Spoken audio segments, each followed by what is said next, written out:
এজন্য রমজান আমাদের সামনে আসতেছে ইনশাআল্লাহ প্রত্যেকেই দিল থেকে নিয়ত করে আপনাদের কাছে আমার অনুরোধ, আমার এই শেষ কথাটা হইল, প্রত্যেকটা মুসলমান যুবক ভাই, মুরব্বী, পর্দার আড়ালের মা বোন, আমাদের প্রত্যেকের চলাফেরার দ্বারা যেন এটা বোঝা যায় যে আমি রমজানের কারণে আমার চলাফেরা, কথাবার্তা, আচরণ, উচ্চারণের মধ্যে দুনিয়াবি লোভ কমাইছি, আখেরাতের ফিকির বাড়াইছি। কমপক্ষে একটু ভিন্নতা, একটু অতিরিক্ত প্রস্তুতি, অতিরিক্ত আমল, এটা যেন আপনার মধ্যে থাকে, আপনার চেহারায়, সুরতে। এতটুকু যদি বিবেক না থাকে, এতটুকু যদি কদর না থাকে, তো রমজানের শেষে নবী বলছে, ফেরেশতা আয়েশা জানাইছে যে রমজানের মতো এত বড় মর্যাদার মাস পেয়েও কদর করে নাই, জাহান্নাম থেকে বাঁচে নাই নবী, তার উপরে আল্লাহরও লানত, ফেরেশতারও লানত, আমি জিব্রাইলেরও লানত। নবী বলছে আমিন, জিব্রাইল আমি মুহাম্মদেরও লানত। যা, তোর উপরে খোদার গজব, তোর উপরে রসুলের গজব, তোর উপরে সমস্ত ফেরেশতার গজব।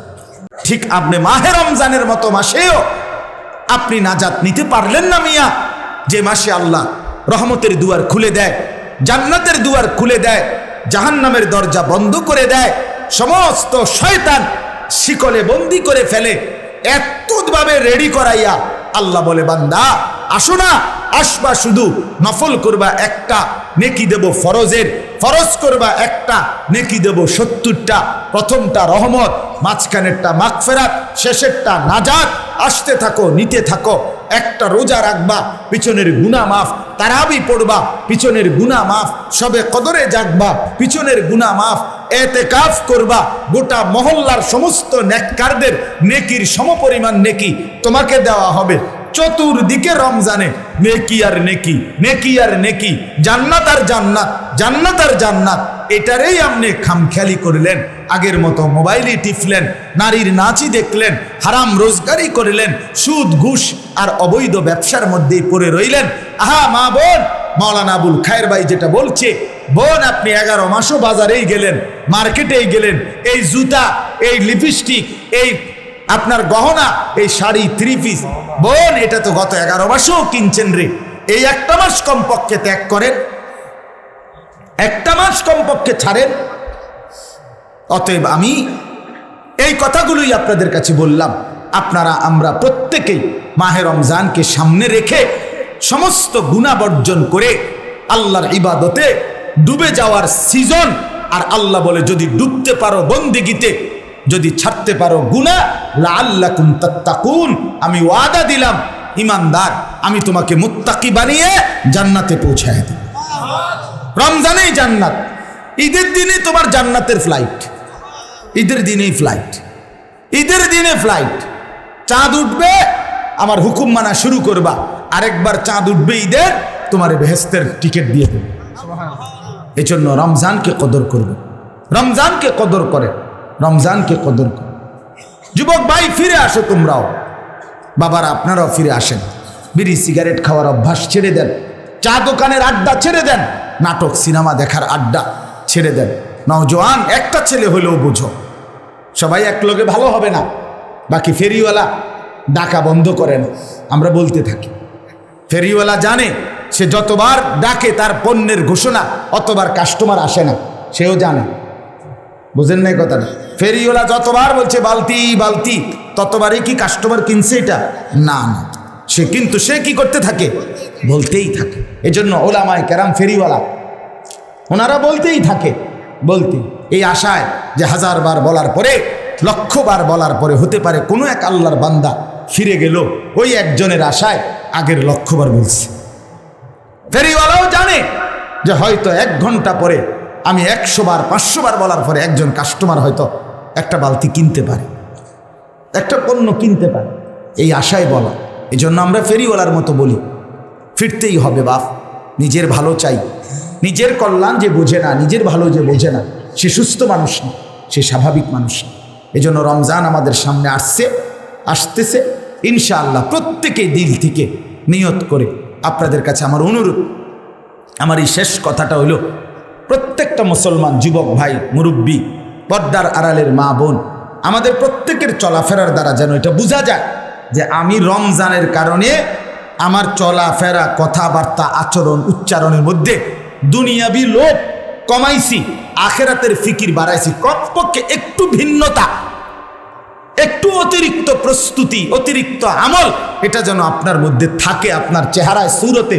এতটুকু যদি বিবেক না থাকে, এতটুকু যদি কদর না থাকে, তো রমজানের শেষে নবী বলছে, ফেরেশতা আয়েশা জানাইছে যে রমজানের মতো এত বড় মর্যাদার মাস পেয়েও কদর করে নাই, জাহান্নাম থেকে বাঁচে নাই নবী, তার উপরে আল্লাহরও লানত, ফেরেশতারও লানত, আমি জিব্রাইলেরও লানত। নবী বলছে আমিন, জিব্রাইল, আমি মুহাম্মদেরও লানত। যা, তোর উপরে খোদার গজব, তোর উপরে রসুলের গজব, তোর উপরে সমস্ত ফেরেশতার গজব, তোর উপরে আল্লাহর লানত। তুই তুই মোবাইলে দেখ, যা, তোর উপরে আল্লাহর লানত পড়ুক। তুই বেডি বাজারেই ঘুর, যা, তোরে খোদা আর ঘরে ফিরাবে না, তুই বাজারেই ঘুরবা। তোমার এই এক জুতার লেগেই তোমারে খোদায় ঘুরাইব,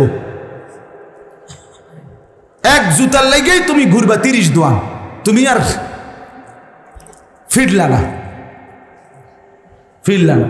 এই জন্য বাপ মা বোনদেরকে বলেন, বাবা ভাই বলেন, প্রত্যেকেই আমরা ফিরে আসি আল্লাহর দিকে। আখেরাতের চিন্তা, আখেরাত আমার, কবর আমার। ইয়া বাগিয়াল খাইরি আকবিল, ইয়া বাগিয়া শাররি আকসির।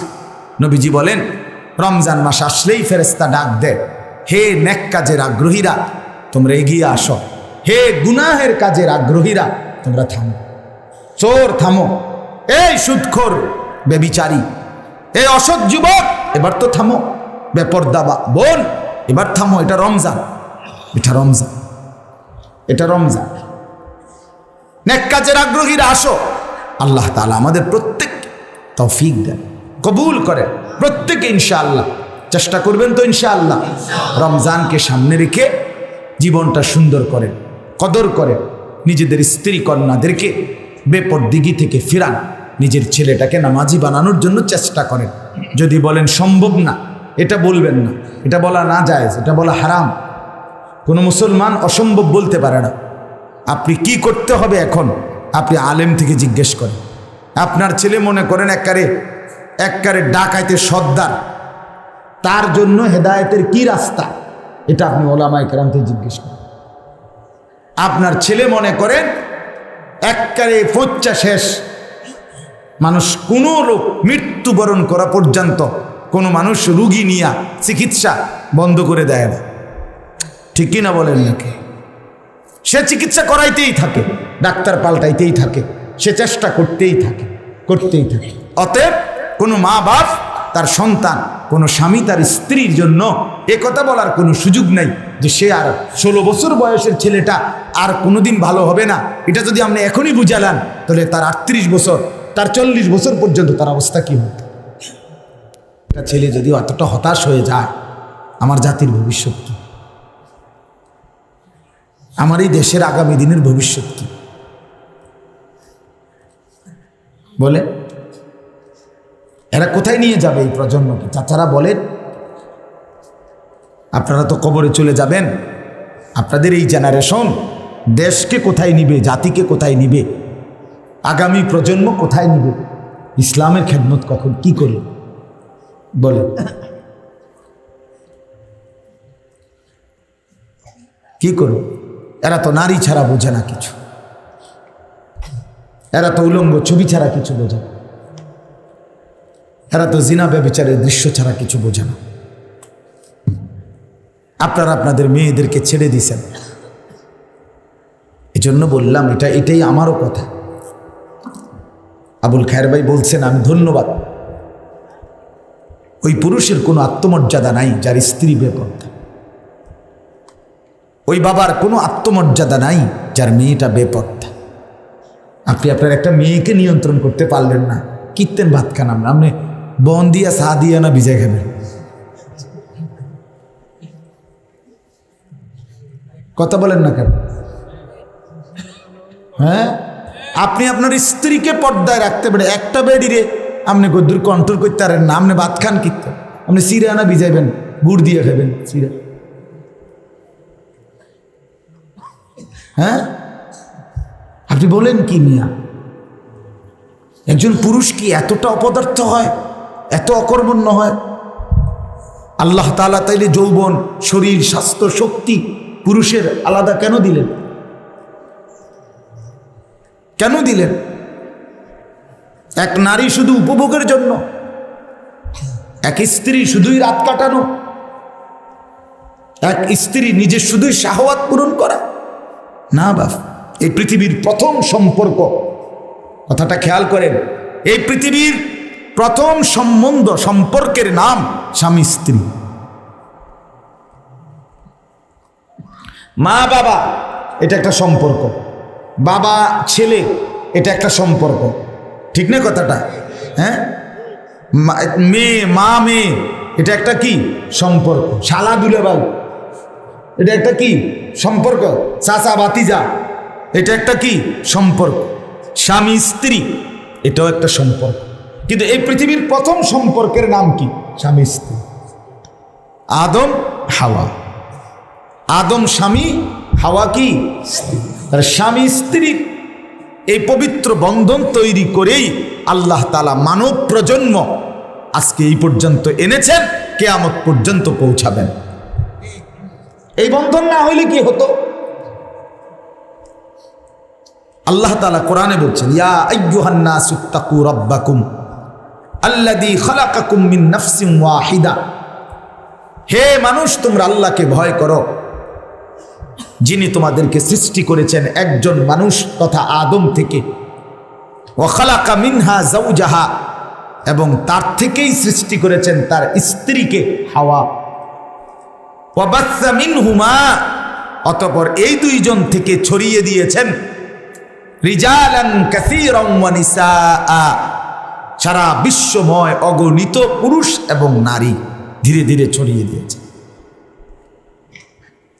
ধীরে ধীরে ছড়িয়ে দিয়েছে। ইয়া আইয়ুহান নাসু ইন্না খালাকনাকুম মিন যাকারিন ওয়া উনসা। আল্লাহ বলেন, হে মানুষ, আমি তোমাদেরকে সৃষ্টি করেছি একজন পুরুষ এবং নারী থেকে। তাইলে নারী পুরুষ মনের চাহিদা, শাহওয়াত, জৈবিক চাহিদা এটা আল্লাহ প্রদত্ত। নারীর প্রতি আকর্ষণ এটা আল্লাহ প্রদত্ত। এটা যদি না থাকতো তাহলে মানব প্রজন্ম এখানে আসতো না। এটা তো স্বাভাবিক। ক্ষুধার চাহিদা এটা তো স্বাভাবিক। তৃষ্ণা মানে পানির তৃষ্ণা এটা তো স্বাভাবিক। লজ্জাস্থানের চাহিদা, কামনা বাসনা এটাও স্বাভাবিক, এটা আল্লাহ প্রদত্ত। কিন্তু যতগুলো চাহিদা আল্লাহর পক্ষ থেকে আল্লাহ দিয়েছেন তা পূরণের হালাল বৈধ পন্থাও আল্লাহ তাআলা দিয়েছেন। তৃষ্ণা যিনি দিয়েছেন পানি তিনিই দিয়েছেন। ক্ষুধার চাহিদা যিনি দিয়েছেন এই পৃথিবীর হাজারো খাদ্য খাবার রিজিক তিনিই দিয়েছেন। ঠিক লজ্জাস্থানের চাহিদা যিনি দিয়েছেন, তো প্রত্যেকটা পুরুষের জন্য হালাল স্ত্রী তিনিই সৃষ্টি করেছেন। তো যেটা আমি আল্লাহ প্রদত্তই মিলবে, সেটা আমার সন্তান এভাবে নষ্ট হবে কেন? এইভাবে মাতাল হয়ে যাবে কেন?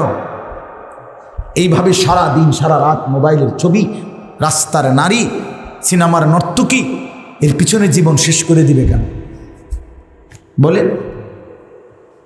এজন্য মনে রাখেন, যার স্ত্রী বেপর্দা, যার মেয়েটা বেপর্দা, সেই বেপর্দা মেয়ে, সেই বেপর্দা নারী, সে শুধু নিজের গুনাহ কামাই করছে না, সে শুধু নিজের গুনাহ না, কসম খোদার বাপ, তার কারণে যত পুরুষ, যত ছেলে, এই সমাজের যত মানুষ তাকে দেখে অসৎ কল্পনা করছে, মন্দ কল্পনা করছে।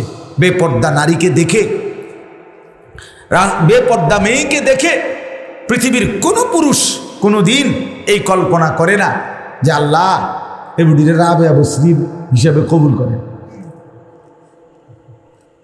এটা নিয়ে বলে নাকি?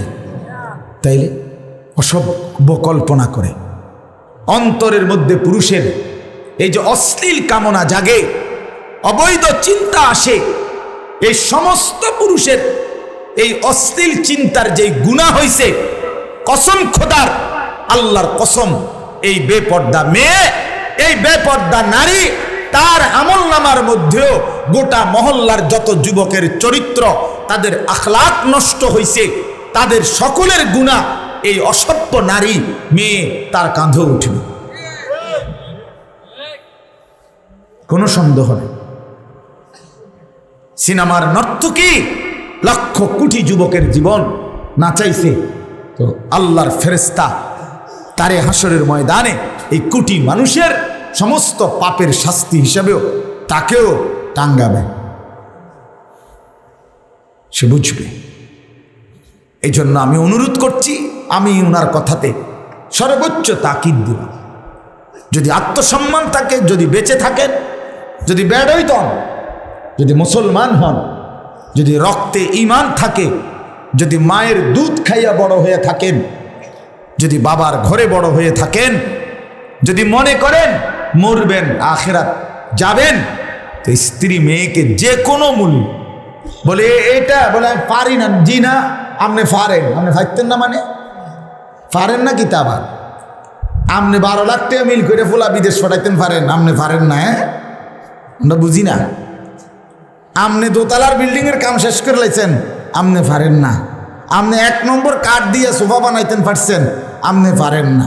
আপনার জমির দলিল BS CS RS কিতা খতিয়ান জিঙ্গাইলে আপনি সব বোঝেন, আপনি পারেন নাকি? আপনি আজ 40 বছর ধরে এই 1 বিঘত জায়গা লইয়া আপনি মামলা ঠেলতে আছেন, আপনি বুঝেন না? কথা বলেন না কেন? আপনার গ্রামের 14 জন 100 মানুষ হাত পাও ধরিয়া আপনার গান নোয়াইতারে না, যে এই গাছ গা কাটাইতারে না আপনার দিয়া, এখান দিয়ে কত দূরে 1 বিঘত রাস্তা আপনি দেন না, আপনি বলে বোঝেন না। আপনি বোঝেন না কি? কথা বলেন না, আপনি বোঝেন না কি মিয়া? আপনি কি পারেন না মিয়া? আপনি যদি পুরা এতগুলো মানুষের কষ্ট দিতে পারতেছেন, আপনি আপনার বেডির লোকে পারেন না, ফালতু কথার আর জায়গা পান না, পারবেন না কেন? আপনি এটাকে কাজ মনে করেন নাই, কথা বোঝেন নাই। আপনি আপনার স্ত্রীকে পর্দানসীন বানানো দরকার, এটা আমার জীবনের ডিউটি, এটা আপনি মনে করেন নাই। কসম আল্লাহর, যদি মনে করতেন তাহলে পারতেন। আপনি আপনার ছেলেটাকে একটা না একটা কামাই রোজগারের ব্যবস্থা করে দেওয়া দরকার, এটা আপনি দিল থেকে মনে করছেন দেখা, হয় তারে দেশে দোকান লইয়া দিছেন, বাজারে নইলে বিটি লইয়া দিছেন, নয়তো আপনি তারে বিদেশ পাঠাইছেন, মানে এটা আপনি কাম মনে করছেন। কথা বলেন না আমার? ফলে আপনি একটা না একটা সমাধান করছেন কিনা বলে? মেয়েটার বিয়া আপনি এটা একটা কাম মনে করছেন, তাহলে আপনি তো মেয়েটার বিয়ে দিতে পারছেন, মেয়েটারে পর্দানসীন আপনি বানাইতে পারলেন না কেন? কথা বলেন না কেন? আপনি যেটাকে কাজ মনে করছেন সেটা আপনি পারছেন ঠিকই। আপনি যদি এটাকেও কাজ মনে করতেন, এটাও পারতেন। যদি বুঝতেন এটা যে এটাই আমার ডিউটি, তাহলে আপনি বলতেন 1000 বার। আপনি স্ত্রীর সাথে কথা বলেন যে তোমার পর্দার মধ্যে শুধু তোমার আখেরাত না, আমারও আখেরাত। তুমি বেপর্দা হলে আমি স্বামীও দায়ী হব। তোমার ইজ্জতের সাথে আমার ইজ্জত জড়িত, তোমার জাহান্নামের সাথে আমার জাহান্নাম, তোমার বরবাদি মানে আমারও বরবাদি। এর চাইতে বড় আফসুস এই বাপ হাসরের ময়দানে। মৌলানা সাহেব তো বললেন মহব্বত করে, হাসরের ময়দানে কি পরিমাণ আফসুস করবেন। যেমন আমি আমার জীবনটা, কথার কথা উদাহরণ দিলাম, যাই আল্লাহ পাকের দয়ায় 10 টাকা 5 টাকা হোক আর 1000 টাকা হোক, যাই মালিকের দয়ায় আমার পকেটে মিলে, তো আমি নিজে খাইলাম কয় টাকা? আমি দিই সারাটা বছর মানুষের বাইর ভাত খাই। কথাটা বোঝেন নাই? আমার জামা গেঞ্জি লুঙ্গি টুপি কিচ্ছু আমার নাই রে, শরীরটা শুধু আমার, শরীর তো আমার নাই রে, আল্লাহ। বাকি এই সব কিছু মানুষে হাদিয়া, জোর করে করে হাদিয়া। আমি এখন মাদাইয়া স্টেশনে একটা হোটেলে আমার 2টা পরোটা খাইতে মন চাইছে, পরোটা খাইতে মন চাইছে, 3 জন দাঁড়ায় রয়েছে আমার বিলটা দেওয়ানোর লেগে। হেরাতে তর্ক। আমি পরে আমি আইয়া হোটেল গাড়ি 2টা এলেছি, আমি আপনারা কার্য করে এই আর 20-30 টাকা বিল দিয়ে এলাম বাবুরে দেন। যাই হোক, আমিটা আমার বুজুর্গি বুঝানোর লেগে বলতেছি না, আমি বুঝাইতেছি আমার জন্য আমি কয় টাকাই আর খরচ করলাম। তো আমার মনে করেন পুরা জিন্দিগির উপার্জন দিয়ে আমার স্ত্রী, আমার 4টা ছেলে মেয়ে আছে, ওদের পড়া লেখা, খাদ্য খাবার, বাজার সদাই, ঘর আসবাবপত্র, ফার্নিচার, একটা ছোট ঘর করছি, আসবাবপত্র, সোফা, খাট, পালং, ফ্রিজ সব কিনছি ধীরে ধীরে। এই যে এত কিছু বিবি বাচ্চার জন্য আমি আমার জীবনের সব কামাই তাদেরকে দিলাম, দিয়া বিনিময়ে হাসরের দিন আমি তাদের পাপের কারণে আমি জাহান্নামের আযাব ভোগ করব। মনে করেন কলজাটার মধ্যে তখন কি পরিমাণ কষ্ট লাগবে। আমার কথাটা আপনি বুঝছেন, আমি এই কথাটা বুঝাইতেছি। মন্ডারে তখন আমি কেমনে মানামো যে মা কিরে, আরে আমার জীবনটা আমি শেষ করলাম। এক পুরুষ তার কয় টাকা লাগে? আরে 2000 টাকা তো হোটেলে জমা দিয়ে দিল, 3 বেলা ভাত খাওয়ান যায়, ঠিক কিনা বলেন না কেন? তাহলে আমার জীবনের এই কষ্টের আয় আমি আমারটা বলে, এরকম তো প্রত্যেকের সারাটা দিন মেহনত। আমি আপনার বিদেশ, এই যে সৌদি আরব হজ উমরায় গেছি, চেয়ারম্যান সাহেব আমার বাংলাদেশি প্রবাসীকে আমি নিজ চোখে দেখছি 12 তালা 16 তালা বিল্ডিংয়ের নিচে আন্ডারগ্রাউন্ডে একটা রুমের মধ্যে ফ্লোরে এরকম একটা চাদর বিছাইয়া 10 জন 12 জন একলগে শুয়ে থাকে। নিজের রান্নাটা নিজে রান্ধে, নিজের কাপড়টা নিজে ধোয়, নিজের কাপড়টা নিজে আয়রন করে। আপনার এক ছেলে আমার নরসিংদীর একদিন জড়াইয়া ধরে বলতেছে যে আমি যে 11 বছর হয় বাড়িতে গেছি না, আমার বাবার অনেক টাকার ঋণ, জমি জমা, আমার ভাইয়েরা সবাই মিলে আমি সবাই ঋণ শোধ করতেছি। হুজুর এমনও দিন গেছে 12 ঘন্টা 14 ঘন্টা ডিউটি কইরা মনটা চায় রাস্তাটার মধ্যে শুয়ে থাকি, মানে এন থেকে হাইটা যে হোটেলে যাবো পাওটা হেঁসরাইয়া অনেক সময় যায়, কারণ কোনো ফাঁকি দেওয়ার সিস্টেম নাই। আমি একদিন দেবিদ্দারের এক ছেলেকে আমার লোকে দেখা করছে, ছেলেটা দৌড়াই আইসা, তা আমি বললাম যে বাবা চলো না তোমার 1 কাপ চা খাওয়াই, এই বিদেশে সৌদিতে। হে কইতেছে, কয় না হুজুর কোম্পানির লোক আছে, ক্যামেরা আছে, 1 মিনিট আমি যদি ডিউটির থেকে এখন যাই গারামা মানে জরিমানা করব, ক্যামেরা মারবে আমার পিছনেই, আর ওইটা দেখাই আমার সাথে সাথে আমার মোবাইলে কি আসবে, জরিমানা আসবে। কথা বুঝছেন কিনা? এরকম কঠোর কষ্ট করে নিজের কিচ্ছু।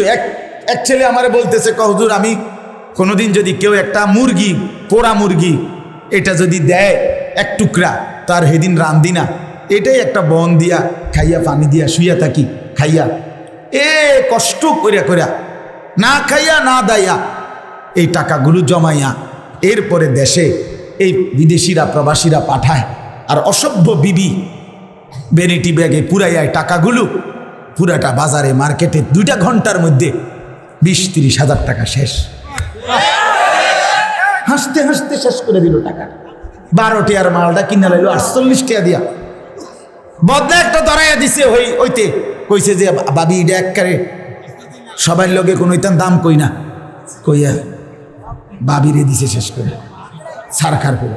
12 টাকার বদনা ধরাই দিছে 48 টাকা, 4 12 48, মানে 4 ডবল, ঠিক কিনা বলেন না কেন? বেকুবে তো হাসতে হাসতে চলে আসছে, ঠইগা বাইতে গেছে। এই যে লক্ষ লক্ষ টাকা কষ্টের টাকা, আমি হাসির জন্য বলতেছি না। ছেলেটা 16 বছরের 18 বছরের ছেলেটা, তাগড়া ছেলে, 2 আঙ্গুলে মোবাইল টিপ্পা অনবরত মোবাইলের মধ্যে এমবি ঢুকায়া সারাটা রাত সারাটা দিন এই অজস্র নারী ছবি দেখে টাকাগুলো শেষ করে জুয়া খেলে অনলাইনে। বর্তমানে তো শতকরা অসংখ্য অগণিত যুবক, কোটি কোটি যুবক আপনার বাইরে জুয়া খেলে না, মোবাইলেই জুয়া খেলে। কথা বুঝছেন কি না বলে? ক্রিকেট খেলা চলে এক জায়গায়, জুয়া খেলে এখানে। এ বলে ছক্কা, এটা যদি ছক্কা মারে 2000, এটা যদি ছক্কা মারে এটা 4 মারলে এটা যদি কি করে 1000। এই জুয়ারি এখানে বৈশা খেলে কোথায়? বিপিএল খেলে, আইপিএল। এই হারামি এখানে জুয়া খেলে বসে বসে, এখানে জুয়া খেলে লাখ লাখ টাকা পথের ফকির হয়ে গেছে এই অনলাইনে জুয়া খেলে। মুরব্বীরা তো জানেও না, মুরব্বীরা তো ফান খাইয়েই শেষ জীবন শেষ করে দিলেন। হ্যাঁ, ফানে চিনলেন যা, ফান বিড়ি আর এই বন দিয়ে চা দিয়ে বিজাইয়া শেষ জিন্দিগি এই ফানে আর বিড়িতে শেষ করে লিছে। কি করছে ছেলেরা, কি করছে নিজের স্ত্রী, ছেলের মেয়ে, ছেলের ঘরের বউ? আপনি কি একটু সচেতন হওয়া উচিত ছিল না মিয়া? শেষ বয়স কি হুদায় এই সার ফান বিড়ি খাওয়ার জন্য দিছে আল্লাহ? বলেন। এই জন্য আপনারা দয়া করে, আমার কথা শক্ত হইলেও মাফ করে দিয়েন। আমি বুঝাইতে চাচ্ছি এই কথা। ছেলেগুলো টাকা নষ্ট করছে, বাবার এই কষ্টের উপার্জন।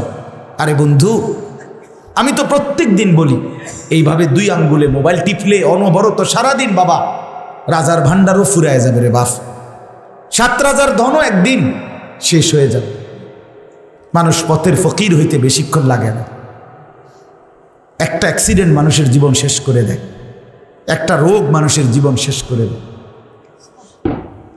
করে দেয়, একটা ঘূর্ণিঝড় অসংখ্য মানুষকে পথের ফকির বানিয়ে দেয়, একটা জলোচ্ছ্বাস, একটা বন্যা অসংখ্য মানুষকে ফকির বানিয়ে, করোনা কত মানুষকে ফকির বানায় দিছে, কত মানুষকে।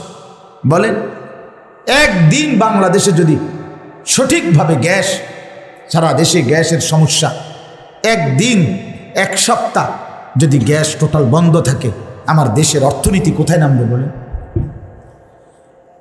বলেন, এক একটা মিল, ফ্যাক্টরি, গার্মেন্ট, আমার কাছে তো কত ফ্যাক্টরি মালিক, ও এই আমার গাড়িতে এখনো আছে। গতকালকেও আমার এক ফ্যাক্টরি মালিক অনেকগুলো গেঞ্জি দিছে হাদিয়া। আপনার চাষারা নারায়ণগঞ্জ, আমি মাহফিলে গেছিলাম, জড়ায় ধরে বলছি, হুজুর আমগো ব্যবসার অবস্থা খুব খারাপ, দোয়া করেন। আমরা যদি না দাঁড়াইতে পারি আমাদের এই গার্মেন্টস শিল্প, তাহলে তো আমাদের দেশের বিশাল বড় অর্থনীতি ধসে পড়বে। আপনারা জানেন না, আমি হুদাই বুটমরি দুনিয়ার উপার্জন না, একটা চা দোয়ান আর মুদি দোয়ান আপনি এনেই তো বুদ্ধি দিতে দিতে শেষ করে নেবেন। সারাটা দেশের কত লক্ষ কোটি কল কারখানা, মিল, ফ্যাক্টরি, দেশের অর্থনৈতিক উন্নতি, সমৃদ্ধি। কালকে রাত্রে একটা সামান্য আপনার বিরিয়ানির দোকান, কাচ্চি বিরিয়ানি, এই বিরিয়ানির দোকানে বেইলি রোডে আগুন লাগছে মিয়া। এই একটা আগুনে, একটা সামান্য হোটেলের আগুনে, আহা, প্রায় 1/2 শতাধিক মানুষ একেবারে জ্বলে পুড়ে, শ্বাসকালি সব পুড়ে ছাই হয়ে গেছে মিনিটের ভিতরে। এই যে গতকালকে রাত ঢাকাতে, ঢাকা বেইলি রোডে, গতকালকে থেকে তো সারাটা দিন এই খবর প্রচার হচ্ছে। আপনি বলেন মিয়া, 1 মিনিট আল্লাহ যদি স্বস্তিতে না রাখে, নিরাপদে না রাখে, আপনার আমার বেঁচে থাকার নিরাপত্তা কোথায়? কিসের মাতবুরি দেখান ছেলেরা, কিসের মাতবুরি দেখা? তোর বাপ বিদেশ, এই জন্য মাতবুরি দেখা। বেটা, বিদেশে কোনো মুসিবত নাই না? হ্যাঁ,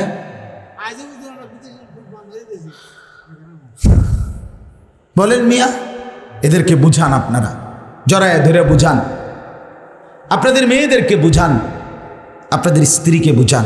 তোমার বেপরদিগি সমাজটাও নষ্ট করবে, দেশের স্বাভাবিকতা নষ্ট করবে। গুনাহ বাড়লে, কসম আল্লাহর মাফ, গুনাহ বাড়লে আল্লাহর আযাব বাড়ে, আল্লাহর আযাব বাড়ে। কোনো কিছু বলে লাভ নাই। ফাবিমা কাসাবাত আইদিকুম, আল্লাহ বলছে, যেখানে যত বিশৃঙ্খলা, যেখানে যত পেরেশানি, যেখানে যত অস্থিরতা, কসম খুদার, আল্লাহর কোরআনে আল্লাহ বলছে, সবটা তোমাদের গুনাহ, তোমাদের হাতের কামাই। বান্দা, তোমাদের গুনাহ, তোমাদের মিথ্যা আযাব, তোমাদের চুরি, ডাকাতি, জিনা, ব্যভিচার, মদ, জুয়া, সুদ, ঘুষ, তোমাদের দুর্নীতি, ছিনতাই, রাহাজানি, অনিয়ম, এটাই কখনো ঘূর্ণিঝড় হয়, কখনো জলোচ্ছ্বাস হয়, কখনো করোনা হয়, কখনো টর্নেডো হয়, কখনো অগ্নিকাণ্ড হয়, ইত্যাদি বহুমুখী আযাব তোমাদের পাপের কারণে, তোমাদের গুনাহের কারণে। গুনাহের কারণে, আমার গুনাহ, আমাদের গুনাহ। কোনো গরুর কোনো গুনাহ নাই, কোনো ছাগলের কোনো গুনাহ নাই, কোনো কুকুরের কোনো গুনাহ নাই, কোনো বিড়ালের কোনো গুনাহ নাই। মানুষ ছাড়া অন্য কোনো চতুষ্পদ জন্তু, জানোয়ার, কীট পতঙ্গের কোনো অপরাধ আছে? গুনাহ আমার। কষ্ট পায় সবাই, কষ্ট পায়। এক বন্যায় যদি হাজারো প্রাণী ভেসে যায়, তো ওরাও কষ্ট পাইছে আমার গুনার কারণ।